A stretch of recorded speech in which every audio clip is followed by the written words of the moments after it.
ఇలా అతి over action అంటే ఓవర్ యాక్షన్.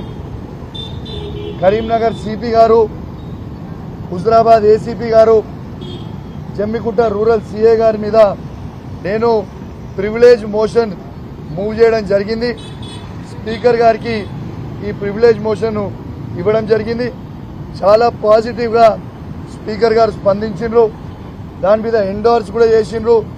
ఖచ్చితంగా దీన్ని వెంటనే ఫైల్ పుటప్ చేయండి, వారి మీద సీరియస్ యాక్షన్ ఉంటుంది అని స్పీకర్ గారు చాలా సానుకూలంగా స్పందించినని చెప్పి కూడా ఈ సందర్భంగా తెలియజేస్తా ఉన్నాను. ఎటు పరిస్థితిలో ఈ ఆఫీసర్లని వదిలిపెట్టే ప్రసక్తే లేదు. న్యాయం జరిగే వరకు వదిలిపెట్టగాక పెట్టను. మీరేదో మీరు ఆఫీసర్, మేము ప్రజాప్రతినిధులము, మీరు ఎంప్లాయీస్, మేము ప్రజాప్రతినిధులము. అంటే మాకు ప్రజలు ఓటేస్తే మేము ఎన్నికైనాం. ఎంత దారుణమైన పరిస్థితి అంటే చెప్పాలంటే చాలా బాధ అనిపిస్తూ ఉంది. ఎంత దారుణంగా బిహేవ్ చేశారు. నిన్న నా సొంత గ్రామం హుజరాబాద్ నియోజకవర్గం శాసనసభ్యుని నేను. నా సొంత గ్రామం వీణవంక గ్రామం, నా సొంత గ్రామంలో సమ్మక్కని సారక్కని తల్లిని దర్శనం చేసుకుందామని నేను పోతే, నాతో పాటు నేను నా హుజరాబాద్ క్యాంప్ ఆఫీస్ నుంచి బయలుదేరినప్పుడు నాతో పాటు నా కార్యకర్తలు ఒక 30-35 మంది ముఖ్య నాయకులు, వాళ్ళకు కూడా దర్శనం కావాలి, మేము దర్శనం చేసుకుంటామని చెప్పి నాతోని వాళ్ళని తీసుకొని పోతుంటే మొత్తము పోలీస్ వ్యాన్లు అడ్డం పెట్టి, మీరు పోవడానికి లేదు, మీరు ఆడ దర్శనం పోవడానికి లేదు, నువ్వు చేసుకోవద్దు అనేది నిన్న పోలీసు వాళ్ళు చాలా ఇబ్బంది పెట్టిండ్రు. లాస్ట్కి కేవలం నన్ను, నా సతీమణిని, నా బిడ్డని మాత్రమే పంపిస్తామని సతీమూలందరినీ దర్శనం చేసుకోకుండా హౌస్ అరెస్ట్ చేసిండ్రు. ఇలా దర్శనం చేసుకోవడానికి నేను అడిగి పోయిన తర్వాత, ఆ గద్దెల దగ్గరికి పోయిన తర్వాత సారక్క వచ్చింది. ఇంకొక అర్ధ గంటలైతే సమ్మక్క కూడా వస్తుంది. నేను వెయిట్ చేస్తా ఉన్నా సమ్మక్క గద్దెల మీద. ఆ సమ్మక్క గద్దె మీద నేను వెయిట్ చేస్తా ఉంటే, నేను నా సతీమణి నా బిడ్డ వెయిట్ చేస్తా ఉంటే, పోలీసు వాళ్ళు సిపి గారి డైరెక్షన్స్ మేరకు ఏసీపీ గారు, సిఐ గారు, అతను పోలీస్ ఆఫీసర్లు అందరూ అతి ఓవర్ యాక్షన్ చేసి దేవుని గద్దె మీద నిలుస్తున్న నన్ను, నా బిడ్డని, నా భార్యని గొర్ర గుంజుకోపోయిను. ఇది కరెక్టేనా అని నేను అడుగుతా ఉన్నాను. ప్రజల్లారా ఒక్కసారి ఆలోచన చేయండి. సారక్క సమ్మక్క జాతర అంటేనే ఒక తల్లి బిడ్డల జాతర. అట్లాంటి తల్లి బిడ్డల జాతరలో మేము పోయినప్పుడు ఒక తల్లిని గొర్ర పోలీసు వాళ్ళు గుంజుకపోతుంటే ఒక బిడ్డ ఏడుస్తా ఉన్నది.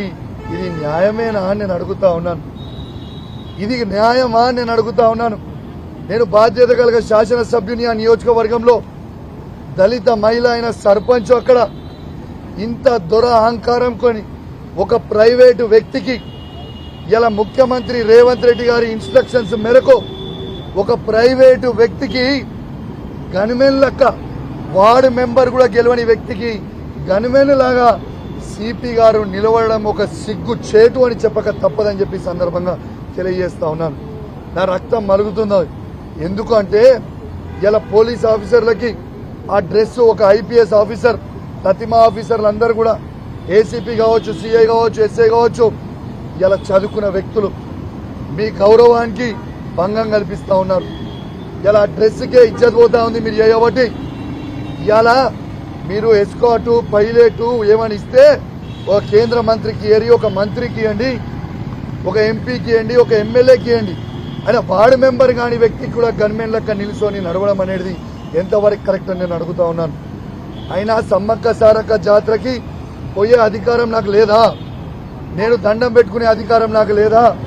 ఒక దళిత మహిళని అవమానించే విధంగా ఇలా సిపి గారు, ఏసీపీ గారు, సిఐ గారు ప్రవర్తించారు. ఒక దళిత మహిళా సర్పంచ్ని ఇలా జుట్టు పట్టుకొని గొర్ర ఉంచుకోపోయారు.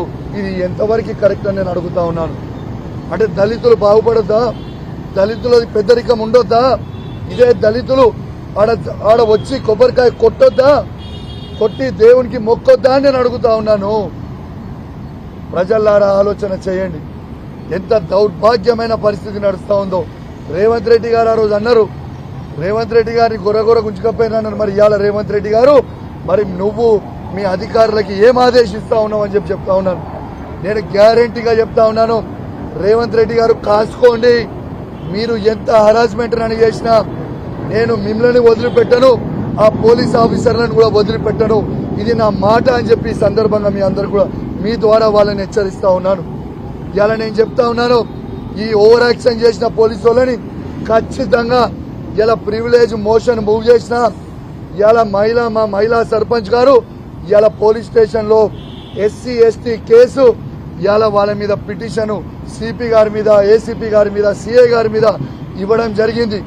ఎంత దారుణం అంటే ఇలా మా సర్పంచ్ గారు కూడా ఆడ పిటిషన్ ఇవ్వనికపోతే రిసీవ్డ్ కాపీ ఇస్తలేరు. రిసీవ్డ్ కాపీ ఇదా మీ పరిస్థితి అని నేను అడుగుతా ఉన్నాను. ఇలా రిసీవ్డ్ కాపీ ఇస్తలేను. ఖచ్చితంగా చెప్తా ఉన్నా, రేపు ఎస్సీ కమిషన్ కూడా రేపు ఖచ్చితంగా దళిత మహిళను తీసుకొని పోతాం. ఇలా ఎస్సీ కమిషన్ పోతాం, రేపు హ్యూమన్ రైట్స్ కూడా పోతాం. ఖచ్చితంగా దీన్ని ఇచ్చిపెట్టే ప్రసక్తే ఉండదు. నేను ఒకటే అడుగుతా ఉన్నాను, నేను రాజకీయాల్లో ఉన్నా, నేను బాధ్యత కలిగ శాసనసభ్యుడిగా. నా భార్య బిడ్డ ఏమి చేసిండ్రని గొర్రెగించుకొచ్చిర్రు.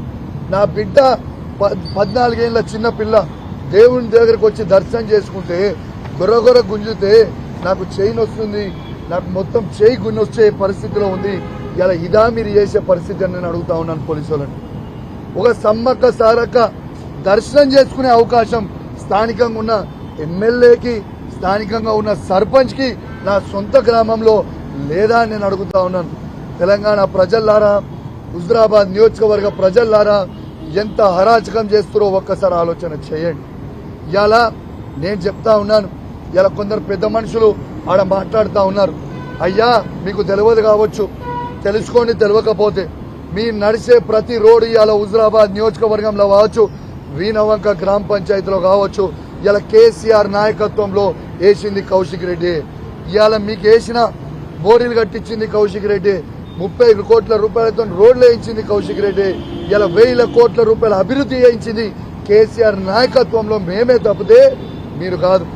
ఎంత దారుణమైన పరిస్థితి అంటే ఆఖరికి ఆ సమ్మక్క జాతర గద్దెలు, ఆ గద్దెల మీద గ్రెనైట్, ఆ గద్దెల మీద రేలింగ్, ఆడ ఉన్న చుట్టూ సీసీ, ఆడ లైట్లు నా సొంత డబ్బులతోని 30 లక్షల రూపాయలతోని నేను ఆడ దానం చేసిన ప్రజలకి బాగుండాలని. ఇలా భక్తులు కొడుతున్న ప్రతి కొబ్బరికాయ అది నేనే ఇప్పించిన గ్రెనైట్, నేనే ఇచ్చిన రేలింగ్, ఇలా నేనే ఇచ్చిన సీసీ, ఇలా అవన్నీ కూడా నేనే ఇచ్చినాయే. అట్లాంటిది ఇలా సమ్మక్క సారక్క ఇలా మీకు ఆశీర్వదిస్తుందా రేవంత్ రెడ్డి గారు? మీరు ఈ పరిస్థితి చేస్తే ఏమనుకుంటున్నారు మీరు? కానీ మీరు ఎన్ని చేసినా, ఎన్ని ఇబ్బందులు పెట్టినా మీరు ప్రజలకు ఇచ్చిన 6 గ్యారెంటీల మీద ప్రశ్నిస్తూనే ఉంటాం, నిన్ను నిలదీస్తూనే ఉంటాం. బిడ్డ నిన్ను అసలే ఇచ్చిపెట్టాం, నువ్వు రాసి పెట్టుకో. నేను ప్రతి ఆఫీసర్ కూడా చెప్తున్నా, ఇవాళ ఓవర్ యాక్షన్ చేసిన ప్రతి 3 ఆఫీసర్లకు చెప్తున్నా, ఇవాళ బిడ్డ దినాలు లెక్క పెట్టుకోర్రి.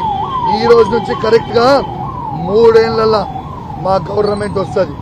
తేకిస్తాం, ఏడున్నా తేకిస్తా, రాసి పెట్టుకోండి అని చెప్పి ఈ సందర్భంగా తెలియజేస్తున్నా. మీ సిపిఐ కావచ్చు, ఏసీపీ కావచ్చు, సిఏ కావచ్చు, తేకిస్తా, 7 చెర్ల నీళ్లు తాగిస్తా. 3 ఏళ్ల తర్వాత మా ప్రభుత్వం వస్తుంది, గ్యారంటీగా అప్పుడు తేకిస్తా. ఇప్పుడు కూడా మిమ్మల్ని ఎస్సీ కమిషన్ ముంగట నిలబెట్టిస్తా, స్పీకర్ ముంగట నిలబెట్టిస్తా, నేషనల్ హ్యూమన్ రైట్స్ ముంగట నిలబెట్టిస్తా, అవసరమైతే నేషనల్ ఎస్సీ కమిషన్ దగ్గర కూడా నిలబెట్టిస్తా, నేషనల్ హ్యూమన్ రైట్స్ దగ్గర కూడా నిలబెట్టిస్తా అని హెచ్చరిస్తూ ఎవరిని కూడా వదిలిపెట్టలేదని తెలియజేస్తూ సెలవు తీసుకుంటా ఉన్నాను. జై తెలంగాణ, జై కేసీఆర్. చెప్పిన